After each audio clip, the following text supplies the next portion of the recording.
I paid $30,000 for my daughter's wedding, only for her to choose my ex's new husband to walk her down the aisle and not even invite me, so I canceled everything and watched her break down on security cameras. Okay, so I'm gonna try to tell this story without losing my cool, but I'm so mad right now, I can barely type. So, my daughter CIA, who's 24, got engaged to this guy Derek last year. Naturally, I was over the moon for her since she seemed super thrilled, and finally, it felt like we had something good going for our family after the mess with my divorce and everything. For a bit of backstory, I split up with CIA's mom, Abigaili, around 8 years ago. It was a total disaster because Abigaili was cheating with this dude, Jones, who she eventually married. CIA was mad at me for a long time because Abigaili had her thinking I was the one who messed up the family and that I was some controlling monster, which wasn't true. But, you know, kids believe what they want. I figured she'd come around eventually, and she kind of did when she turned 21. We started talking again, she'd ring me up sometimes, we'd grab dinner maybe once a month, and it felt like things were on the mend. I was thrilled because CIA's my only kid, and man, do I love her, even if she's driven me nuts at times. So when she got engaged, I offered to pay for the wedding because, well, that's what dads do, right? She was so happy, kept thanking me, hugging me, saying she knew I'd always be there for her. It genuinely felt like everything was finally good between us. We dove into planning and CIA had all these big ideas, and I just kept saying yes to everything. I wanted her day to be perfect, and I figured this was my shot to show her how much I cared and maybe make up for all those years we barely spoke. The venue alone cost $8,000. Catering was another $12,000 for 200 guests, flowers were $3,500, her dress was $2,800, and the photographer was $2,200. Altogether, it was around $30,000, but I didn't flinch because seeing her happy meant the world to me. I fronted all the costs since vendors needed deposits and final payments. CIA wanted me to handle the money side so she could focus on planning without stress. Stuff was going great for months, and we were chatting more than ever. She made me feel included in decisions, and I was so proud to be her dad, dreaming about walking her down the aisle and having that perfect dance at the reception. But then, like 6 weeks before the wedding, CIA started acting weird and distant. Whenever I called, she was short with me, brushing off wedding talk with, "It's all handled." I had this sinking feeling in my gut, but I brushed it off, thinking she was just stressed with all the wedding stuff. 2 weeks out, I swung by her apartment since she wasn't returning my calls, and Derek answered looking super uncomfortable. He claimed CIA wasn't feeling well and couldn't see anyone.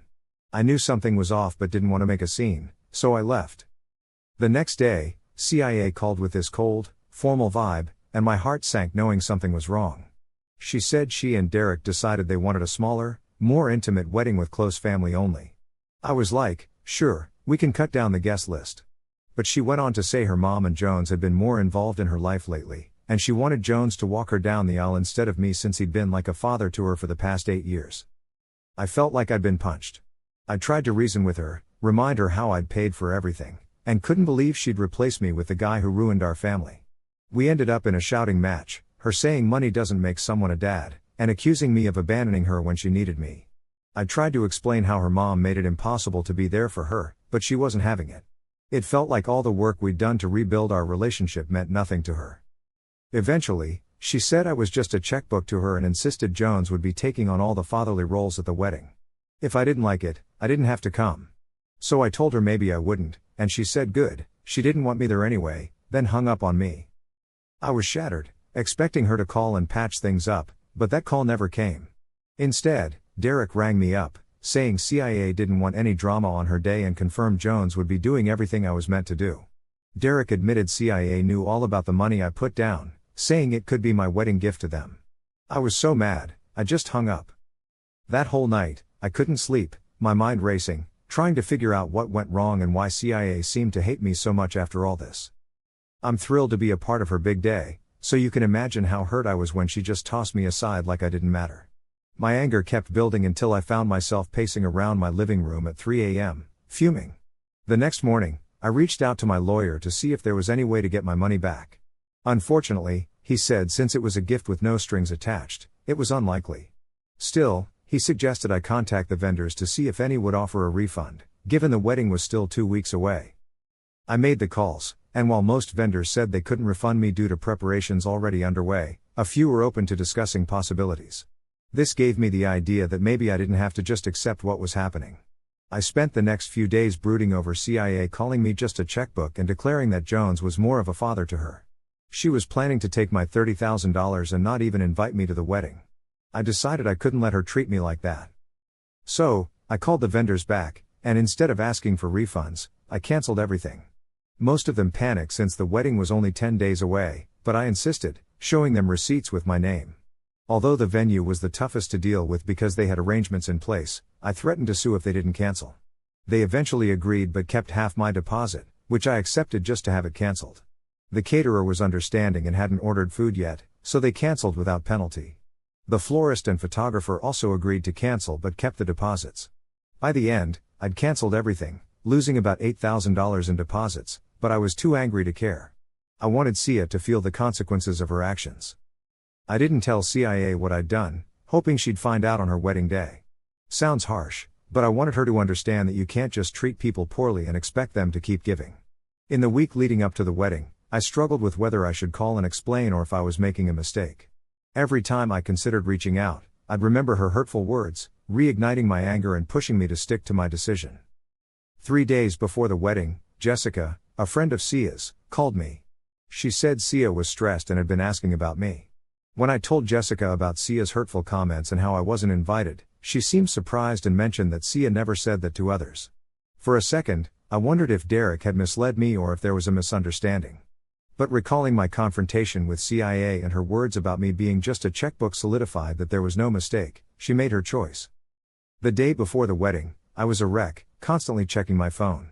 A call from the venue owner confirmed the cancellation, as the wedding party was still expecting the wedding.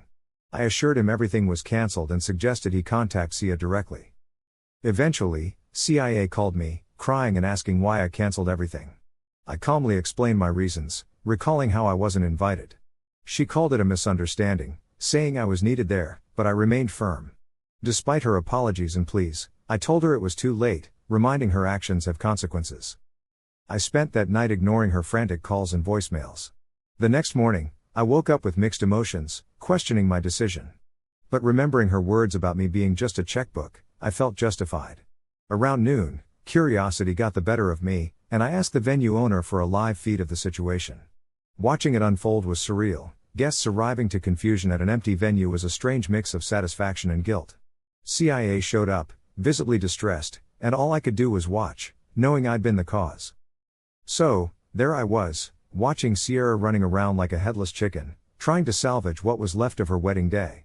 Part of me felt a bit sorry for her, looking all panicked and desperate, but mostly I felt like it was a bit of karma coming her way. This is what happens when you don't treat your dad right, you know? Sierra was frantically trying to chat with the venue staff and making a zillion phone calls, probably hoping the vendors could still show up. But, surprise, surprise, they couldn't. I mean, who can reboot a $30,000 wedding on the day without a heads up, right? More guests kept showing up, all dressed to the nines and expecting a party, but instead, they walked into utter chaos. There was Sierra, still in her wedding dress, breaking down in front of everyone. People were either trying to comfort her or awkwardly standing around, some even left after waiting for an hour. The worst part, though, was seeing her lovely white dress get caked in mud. It had rained the night before, so the ground was all muddy, and by 3 p.m., she looked like she'd been through the ringer. Abigail and Jones swung by around 2 p.m., trying to help Sierra chill out, but honestly, what could they do? You can't just conjure up a wedding out of thin air. I was wondering if Sierra was telling them about my little act of sabotage and whether they knew I was behind this whole mess. By 4 p.m., most folks had left, leaving Sierra, Derek, and some family members awkwardly hanging around in the empty venue. Sierra, still in her muddy dress, was crying, and Derek was trying to console her, but she wasn't having it. She was pushing him away, clearly in meltdown mode. After another hour of this train wreck, everybody finally left. The venue was empty except for a few staff who were cleaning up. Sierra was gone, probably heading home or to a hotel to figure out what to do next. I switched off the camera feed and just sat in my quiet house, thinking about what I'd done. Later, Sierra shot me a text saying, "I will never forgive you for this." I texted back, "Good. Now you know how it feels." That was the last time we talked. It's been 3 weeks now, and there's been radio silence from her end. Doubt I'll ever hear from her again. People keep pestering me about whether I regret what I did. Honestly, I'm torn. Part of me is glad I stood my ground and didn't let Sierra trample all over me. But then again, I probably blew any chance of having a relationship with my daughter. Was my revenge worth it? Who knows? My sister thinks I was a jerk and should have been the bigger person, gone to the wedding even if I wasn't walking her down the aisle, just to be there for her special day. Maybe we could have sorted things out later. But I felt like Sierra made it pretty clear she didn't want me there, just seemed like she was using me for cash. My brother thinks Sierra had it coming. He says she can't treat people like dirt and expect them to keep giving her money. Maybe this fiasco will teach her to respect her dad. But I doubt Sierra learned any lesson other than thinking I'm a cold-hearted bastard for ruining her wedding. Some pals reckon I crossed a line by canceling everything last minute. They say I should have found a different way to deal with it that didn't wreck her special day. But honestly, I was out of options. Talking to Sierra didn't get me anywhere, and she'd already decided I wasn't fit to be her dad. I keep bouncing back and forth in my head, did I do the right thing? Sometimes I think I did. Other times, I feel like an absolute monster for wrecking her wedding day out of spite and hurt feelings. Do both feelings have a place, or is one more legit than the other? I don't know if I'm the bad guy here or if we both are, but I know our relationship is likely toast. And I'm not sure I care anymore. I'm tired of getting hurt by her and trying to earn her love and respect when she doesn't seem to think I deserve either. So, what's the deal, Reddit? Am I the jerk for pulling the plug on my daughter's wedding after she said I couldn't come and replaced me with her stepdad? Or was she asking for it by treating me like garbage? Update time. I didn't think this post would blow up, but here we are. I've been reading your comments, and it's wild how split you all are. I expected everyone to call me an ass, but turns out, a lot of you think Sierra got what she deserved. That kinda makes me feel a bit better. Some people asked for more background on what went down between Sierra and me. I guess I should clear the air because some folks seem to think I ditched my kid. That's not the case at all. When Abigail and I split, Sierra was 16, and she was super angry about it. Abigail fed her all kinds of lies about me, poisoning her against me. Whenever I tried to see Sierra or talk to her, Abigail threw roadblocks in the way. Officially, I had joint custody, but Abigail would schedule stuff during my weekends and then make me out to be the bad guy when I asked to reschedule. Sierra started buying into her mom's stories, thinking I didn't care about spending time with her. I fought hard to keep our relationship alive during those high school years, but with Sierra living full-time with Abigail, who controlled the narrative, she eventually wanted nothing to do with me. When she hit 18, she cut me off completely, no calls, no texts. I reached out for years, but she had me blocked everywhere, and Abigail wouldn't share a peep about Sierra's life. I sent birthday cards and Christmas gifts, unsure if she even got them. It felt like sending things into a void. I began to wonder if I should just step back and let her live her life without me, since that seemed to be what she wanted. Finally, when Sierra turned 21, she reached out to have coffee and a chat. I was over the moon. She apologized for cutting me off, admitting she was angry and had been fed lies. We worked on rebuilding our relationship, albeit slowly, with a ton of hurt and mistrust on both sides. But I was grateful to have some connection with my daughter again, even if things weren't perfect. So, when people say I abandoned Sierra or wasn't there for her, that's just not fair. I did everything I could to stay in her life, but Abigail made it near impossible. Sierra chose to believe her mom's lies and cut me out, and that's not on me. Since my post, a few folks from the wedding reached out. Apparently, Sierra had a major meltdown after everyone left, ending up in the hospital because she couldn't stop hyperventilating and puking. Derek's mom called to let me know, which, yeah, made me feel bad, but mostly I just felt kinda numb. I'm so tired of feeling guilty and having people expect me to fix things when Sierra stirred this mess up to begin with. Derek's mom also mentioned Sierra and Derek postponed their honeymoon indefinitely, and Sierra's been holed up at Abigail's place, not talking to anyone, crying nonstop, and not eating. Everyone's worried about her. I know some of you might think I should reach out and try to fix things, but honestly, I don't know what I'd say. I'm still angry and hurt. And I don't think Sierra's really sorry for what she did, just bummed her wedding got trashed. So, if I hadn't called off everything, I doubt she would have ever said sorry for treating me like dirt. Abigail gave me a call yesterday and went on a 10-minute rant about how terrible of a dad I am, how I've ruined Sia's life, and how I'm just a bunch of awful things. I just let her go off because, honestly, I've come to expect it, and I really don't care what she thinks anymore. She claimed that Sia never said I couldn't come to the wedding, and that Derek got it all mixed up, but I know that's not true because Sia and I had a massive fight where she said some pretty nasty stuff. I told Abigaili that if Sia wants to fix things, she can call me herself and apologize genuinely, not just because the wedding got canned, but for all the hurtful things she said and for treating me like an ATM. Abigaili mentioned Sia's too upset to talk to anyone now, though.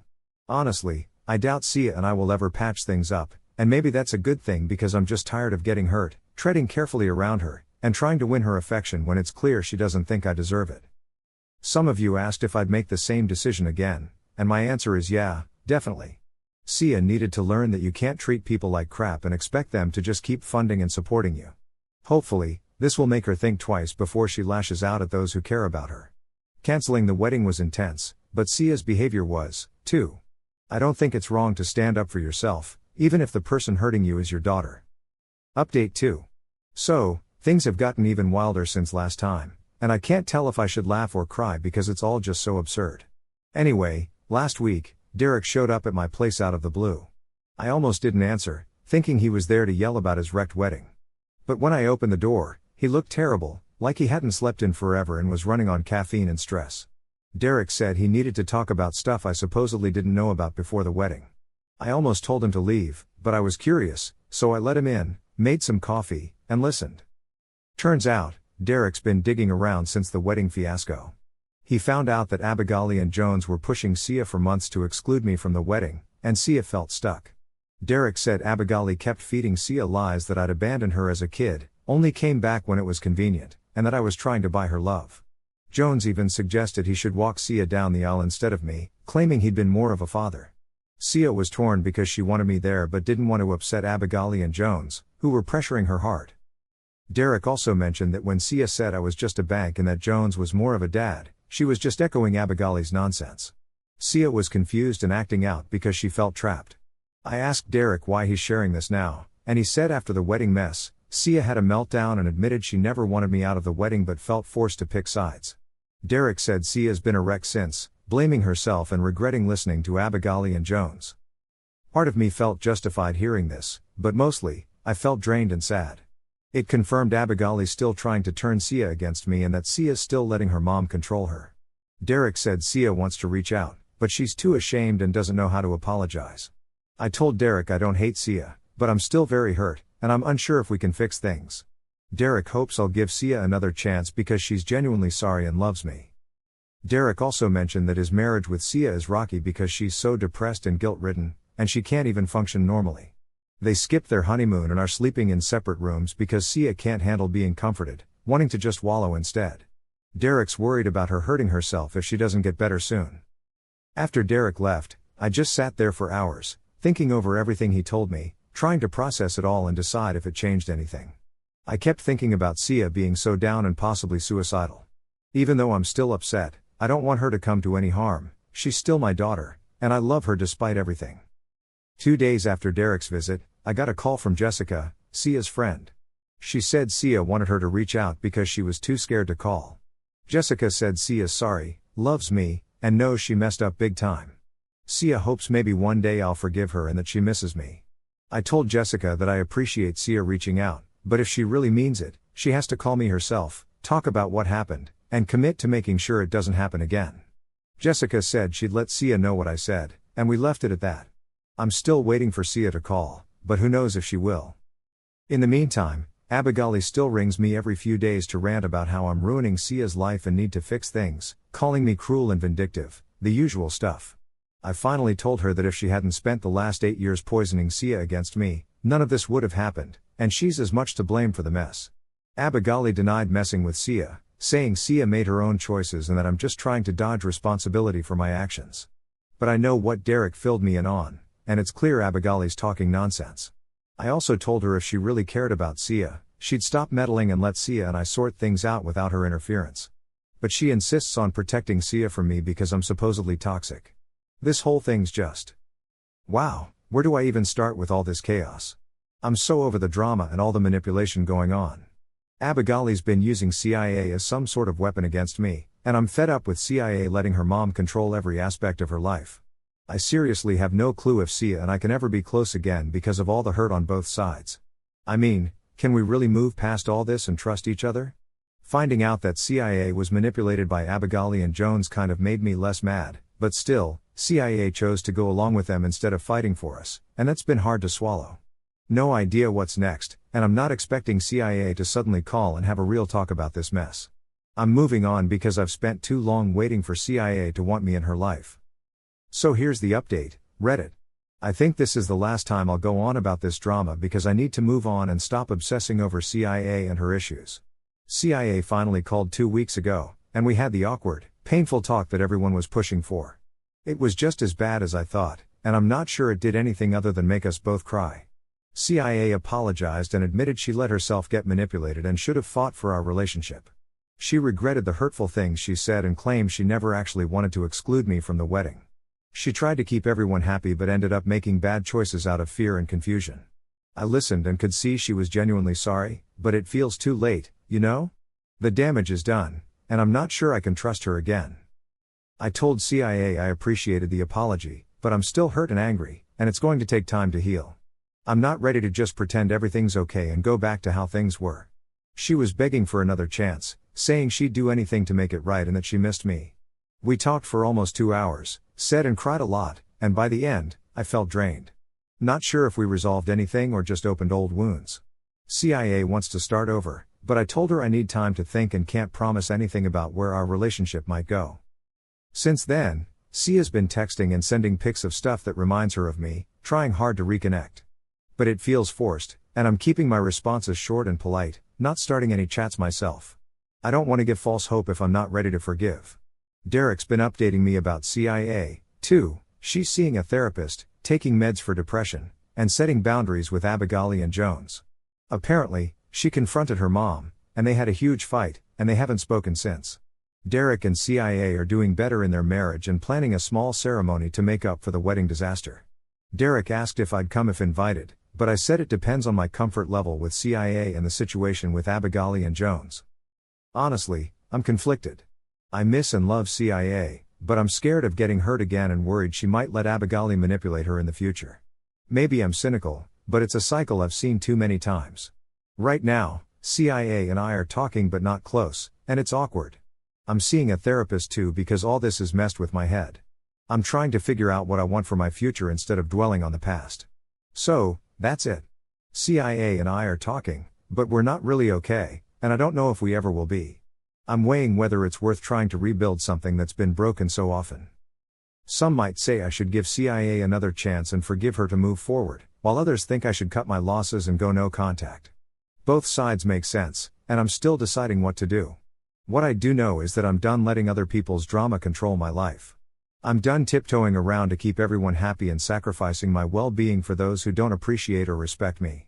Thanks for sticking with my drama, Reddit, and for all the support and different perspectives. It's really helped me sort through everything and decide what's important to me moving forward.